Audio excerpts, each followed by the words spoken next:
2019 Michigan at the Big House. This one's going to be fun. 7:30 Eastern on ABC and the app. Notre Dame hasn't won in Ann Arbor since 2005.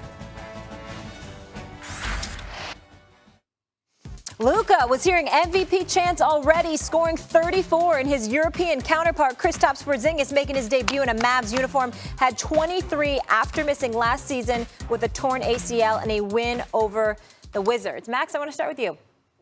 Are you sold on this Mavs team? Yes, I am, if Porzingis can remain healthy. Of course, Stephen A., you'll always say, yeah, but just presuming health. But given the injury he's coming off of, given the fact that guy's 7'3", everyone talks about bigs on the Lakers. The Lakers never draft bigs. They wait to see the first 5-6 years through attrition, like who's left standing. Okay, let's go get that guy. Yeah. Because 7-footers plus, you just don't know how their frame is going to react to anything, let alone the pounding you get in the NBA as a big. Porzingis was so special on the Knicks. I don't think people understand. He just started to tap his offensive potential. He has a pure shot from the outside. He can take other bigs off the dribble with ease. And that's not even the best part of his game. The best part of his game was his defense on the Knicks. You know how you'll look at certain players and you'll say, I'm always going to remember what they did? Mm-hmm.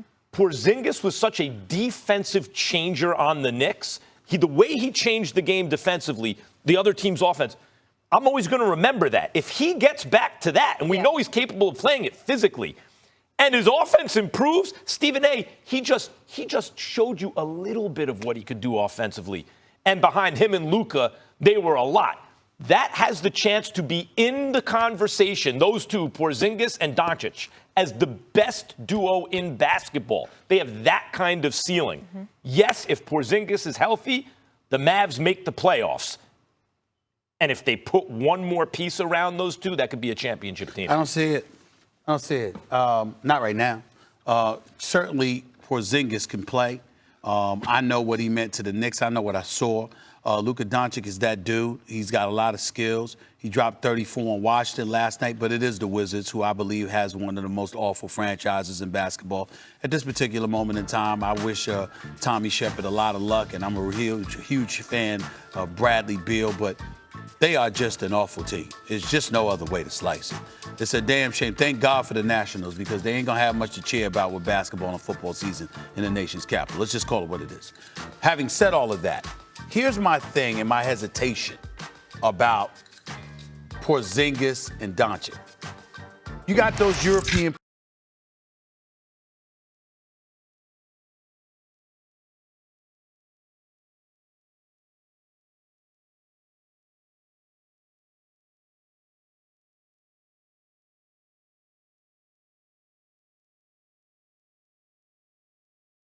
the court, and you look at the Dallas Mavericks, okay, and you see a 7'3" Porzingis coming at you. I mean, you can't teach 7'3", particularly with a perimeter shot. I'll give you that. But the fragility that kicks in once they put a hat on you, they just ain't having it. They're just not having it. And so I look at them and I look at their skills and I say, okay, I'm going to give props where it's due, because both of those brothers could play. Please don't get me wrong. But let's ask ourselves, they're going to make the playoffs. What are we saying? We got both LA teams. We've got Golden State. We got Houston. We got Utah. We got Portland. Who am I missing? I mean, Denver, I'm sorry. You got Denver there. So if Dallas makes it, we really talk about an eighth seed. I want to talk about the attitudes. We really talk about the I want to talk about the attitudes, because you brought into question the European players, and sometimes we've seen that in the past. Coming over to the States, the NBA players, how they treat them. Yeah, sure, but let's not just stereotype these guys. Not Porzingis. I don't mean about Let me start with Porzingis. He's not built to bang down low. He can do it here and there, but he's 7'3" and wiry. Do you really want that when he can shoot from the outside, do all the different things he can do? Here and there in spots, but he's not built to do it the same. I don't think that's an issue of toughness. I think his mental makeup is fine. Let me talk about Luka now. You know what he said after Bradley Beal was ejected because it got chippy last night, Stephen A? Yeah. Let me quote. That was great. That's what basketball is about. You don't have no friends on the court. I respect him for doing that, meaning Beal, because Beal knew Luka's getting out of control. He's killing us. Let me do something. That touched your heart, Mac, that moved you? Yes, man. Because what Luka understands is when I see a dude like the Greek Freak who refuses to work out with dudes on the other team in the offseason, right? When I see a guy like Damian Lillard with his mentality, when I even hear Luka say, "You ain't got no friends out here," he wants to fight with me on the court. Great, I love it. Yes, that tells me something about their mentality. And by the way, Luka, as a baby, came to the NBA and gave the league work as a rookie. And Stephen A., he looks like an MVP caliber player right now. But to say you're sold on the team means you think they're going to the playoffs. To be sold on a team, right? If Porzingis stays healthy, they will go to the playoffs. Well, see, it's hard for me because I happen to think that Rick Carlisle is one of the great coaches in basketball.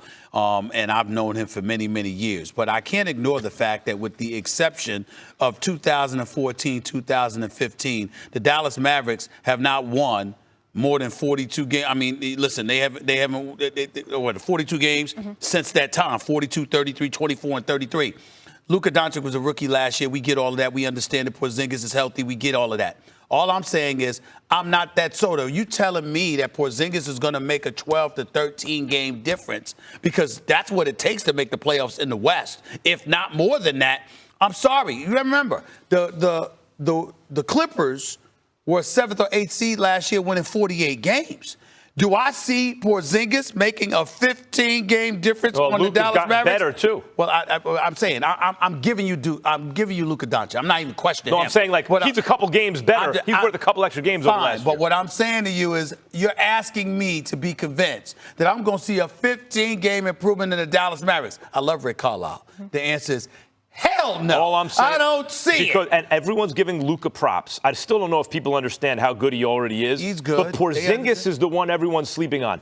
If he's healthy, don't forget, it's not like he plateaued as a player.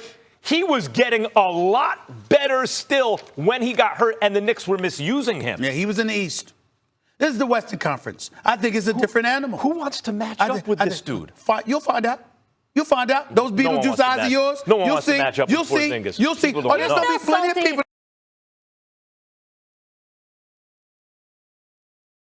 7-3 or even 7-1, and you're a man-child like Shaq, and you were drop stepping and swinging elbows. This ain't Shaquille O'Neal. I'm saying that's when fear comes in.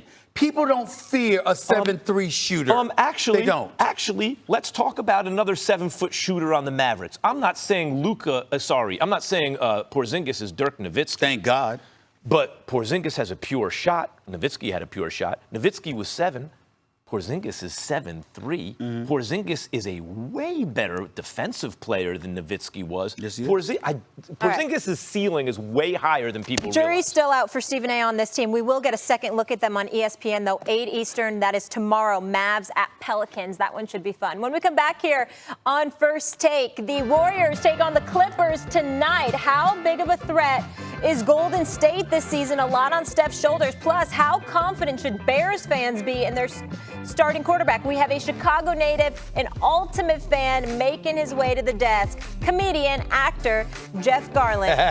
This is my bump. Next. This is my bump. It's very exciting. Yeah. I bump like nobody's business. I got to tell you, I'm a big fan of the ESPN bumps.